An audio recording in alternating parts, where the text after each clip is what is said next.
Hey guys, welcome back. Are you using Git but find it challenging to organize your work in clean commits? When you start working on a task, you may end up pushing everything in one big messy commits. I know how it feels because that's how I used to work in the past. But over time, I have learned some tips or tricks to better organize my work in a manner that is clear, logical, and easy to follow. So let's start. Before I jump into the topic, I would like to highlight why it really matters. So, there is always a code review process, right? You are presenting a solution to your peers and then they review your solution and blah blah blah. The better you organize your work, the more effective feedback you will get. The better you organize your code in small commits, the less stress you are giving to the reviewers. So, another important thing which I found is that it actually reflects your thought process, the the way you are trying to solve the problem, and that's why I really value these clean commits. So let's get started now. Don't mix refactoring with actual business logic or fixing a bug. So what's the point? This is a very common mistake and what I am after for with this point. Refactoring means you are not modifying anything. You are just simplifying existing logic, right? So if you mix it with bug fix or maybe with new implementation, it's not very crystal clear for the reviewers whether it's part of the logic or it's just refactoring. But when you make it explicit, when you do it in a separate commit, you are making it transparent for the reviewer. Hey, this is just a refactoring and I'm not modifying anything in the code. So again here, more transparency for the reviewers and more to facilitate them to ease the process, to ease the code review process. So yeah. Next point is about removal of code. It depends on scope of the feature, I would say. So make it explicit and state the reason as well.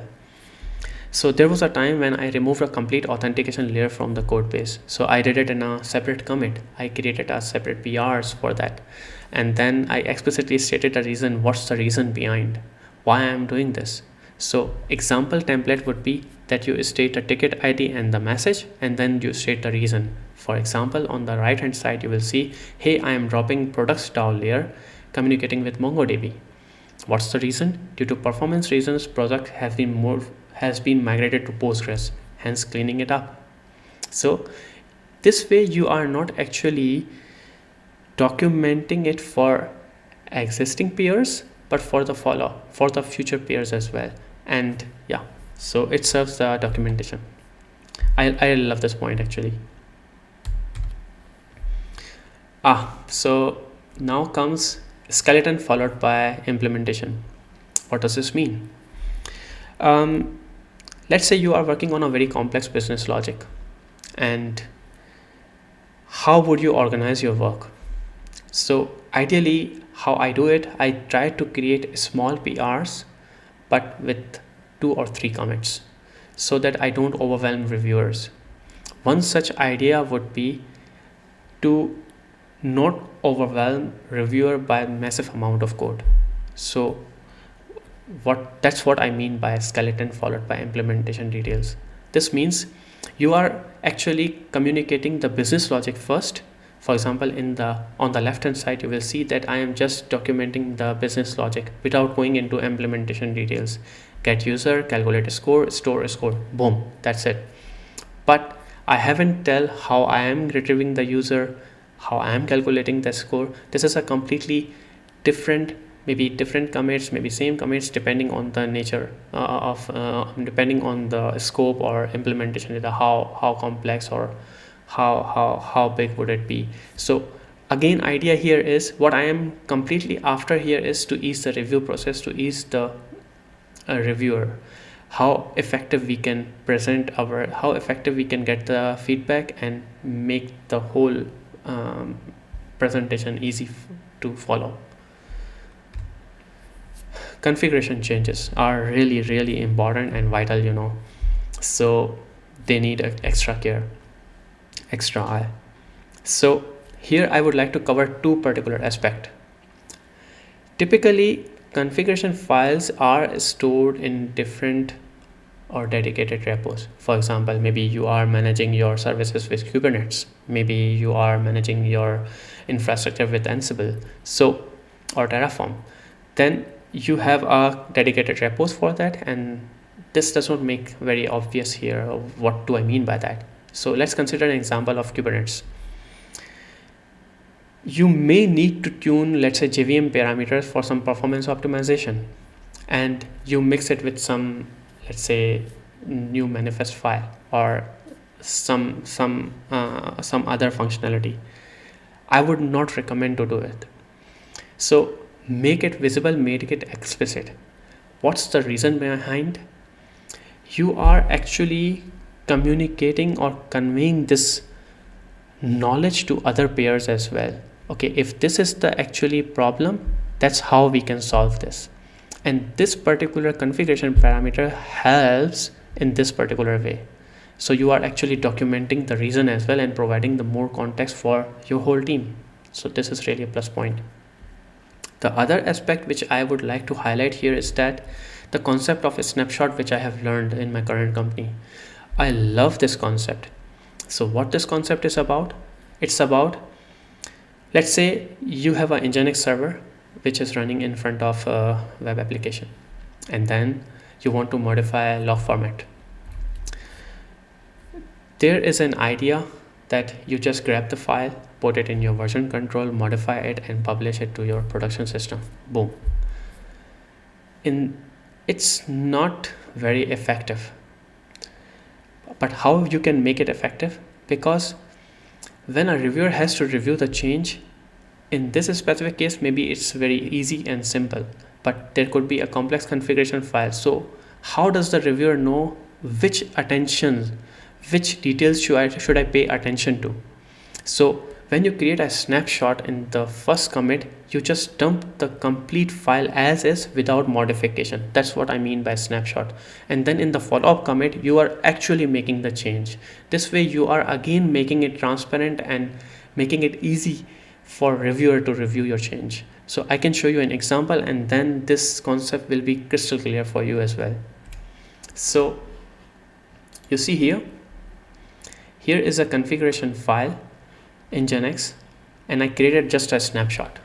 Here is another configuration file which is ingest pipeline. Don't worry about this, but this is just a dump, which means a snapshot, just a dump. No changes, nothing, no modification, nothing at all.